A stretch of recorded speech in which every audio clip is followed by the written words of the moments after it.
Muy buenos días. Bienvenidos, amables amigos y amigas del programa Signos Vitales. La Biblia se puede resumir como el mensaje de Dios a los hombres, al género humano, para perdonar sus conductas, sus transgresiones. El mensaje de la Biblia es el mensaje del perdón. Y ese es el más grande de los regalos. La máxima dádiva de Dios a los hombres es no tenerles en cuenta sus pecados.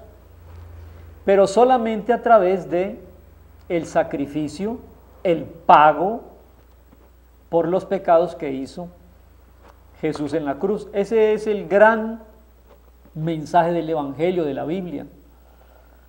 Hoy miraremos la magia del perdón. Y es que hay una magia especial. Dicen los estudiosos de las conductas humanas que más del 80% de las camas de los hospitales están ocupadas por gente que tiene falta de perdón en su vida, y eso se somatiza o se manifiesta en un sinnúmero de enfermedades. Pues yo pienso que sí, que realmente el mal principal del que adolece el género humano es, en primer lugar, su apatía hacia el Creador, y en segundo lugar, su indisposición hacia sus congéneres. Por eso pienso que el mandamiento más importante de toda la ley de la Biblia es: ama a Dios por encima de todas las cosas, donde uno se empieza, por decirlo de alguna manera, a curar del gran mal que el ser humano tiene, y es la distancia de su Padre, de su Creador. Entonces, amar a Dios por encima de todo, con el alma, con las fuerzas, con la mente, con las emociones. Y el segundo mandamiento, o el complemento de ese mandamiento, es: y amarás al prójimo como a ti mismo.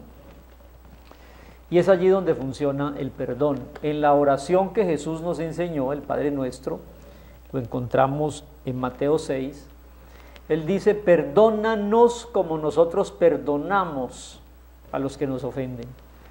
Y yo creo que aquí hay una condición, que en la medida que perdonamos, Dios nos perdona. Pero eso se ve muy bien tipificado en el texto que aparece allí en sus caracteres, Mateo capítulo 18, del 23 al 35. Bastaría con una lectura rápida de ese texto para que comprendamos que Dios condiciona. Es un poco grave decir eso. Dios condiciona el perdonarte al que tú perdones.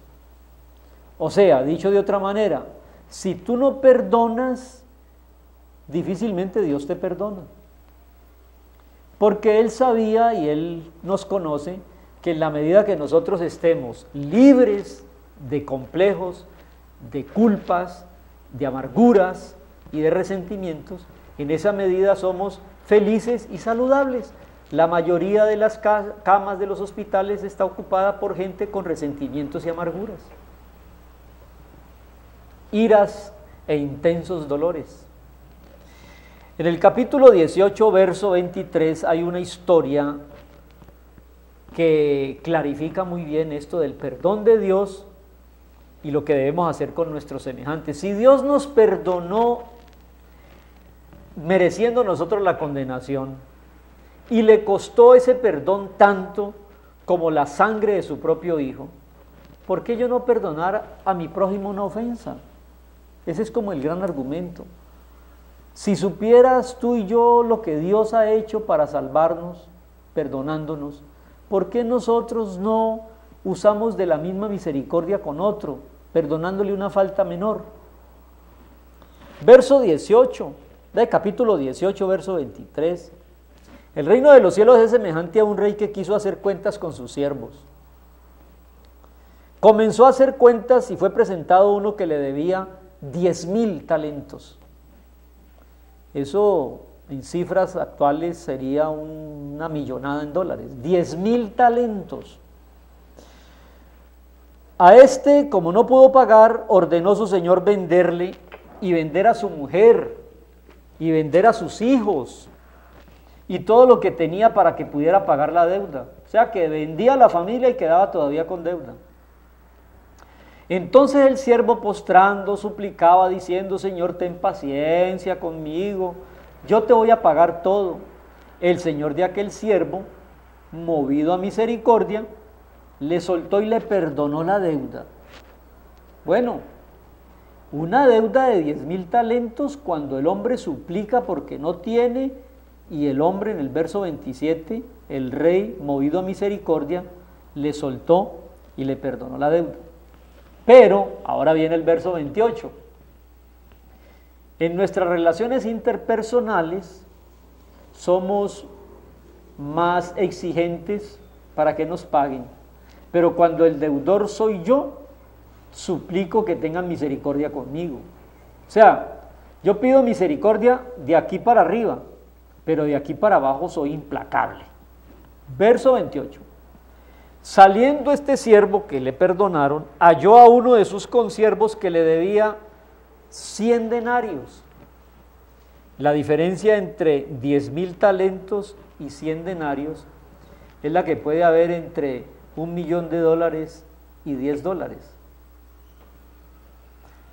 Lo cogió, lo ahogaba diciendo: págame lo que me debes.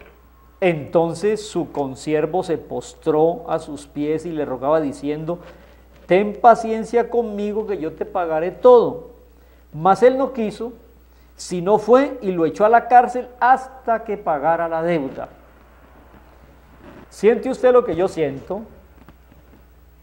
¿No siente usted un trato tan injusto que, habiendo sido perdonado de una deuda de 10.000 talentos, haga echar a la cárcel a aquel que le debe tan solo 100 denarios? Versículo 31 dice: viendo sus consiervos lo que pasaba, se entristecieron mucho y fueron, refirieron a su señor todo lo que había pasado. Entonces el Señor lo llamó y le dijo: siervo malvado, toda aquella deuda te perdoné porque me rogaste. ¿No debías tú también tener misericordia de tu consiervo como yo tuve misericordia de ti? Entonces su señor, enojado, lo entregó a los verdugos hasta que pagase todo lo que debía. Así también mi Padre Celestial hará con vosotros si no perdonáis de todo corazón cada uno a su hermano sus ofensas. Bueno, ¿cómo resumir esta historia de la magia del perdón? El que perdona se hace un favor a sí mismo, no le hace un favor a su agresor, se lo hace a sí mismo. El que no perdona se hace daño a sí mismo, no le hace daño a su agresor. Escúcheme, el resentimiento y la amargura por no perdonar es un veneno que yo me tomo creyendo que con eso le hago daño a mi enemigo. Pues bien, el perdón es un favor que uno se hace a sí mismo y es una magia. Y quiero resumir 3 detalles en esta reflexión. El más grande regalo que la Biblia tiene o que Dios tiene para nosotros es el que nos ha perdonado en Cristo Jesús, nos ha hecho hijos de Dios, nos habita por el poder del Espíritu Santo y nos inscribe en el libro de la vida eterna. Mire todo lo que Dios hizo a favor nuestro: máximo, don, regalo. El perdón es el máximo regalo, lo hizo todo por nosotros. Por eso las obras o los sacrificios o el flagelarse no añade absolutamente nada, porque Dios, a ti y a mí, que merecíamos la condenación eterna, nos perdonó por la fe en Cristo Jesús. ¿Cómo entonces nosotros no podemos perdonar a otros? La más grande gracia del perdón es que no solamente nos regenera, nos justifica, sino que nos hace sus herederos y nos glorifica cuando venga en su reino. Yo le hago un llamado, buscador y buscadora, para que entendamos esto, que desde el punto de vista de la psicología ya genera mucho bienestar. No guarde amargura, que muchos por tener raíces de amargura en su corazón, no solamente se contaminaron a sí mismos, sino que contaminaron a todos alrededor. Un hombre con amargura mató 6 millones de judíos. No somos personas capacitadas para evaluar lo que es la amargura y la falta de perdón. Por eso Dios nos lo ordena en el verso 35. Así también mi Padre Celestial hará con vosotros si no perdonáis de todo corazón cada uno a su hermano sus ofensas. Tendrás salud física, salud espiritual, salud mental y mucha alegría si limpiamos nuestro corazón de la amargura y de la falta de perdón, entendiendo que Dios nos perdonó en Cristo Jesús para que perdonemos a otros.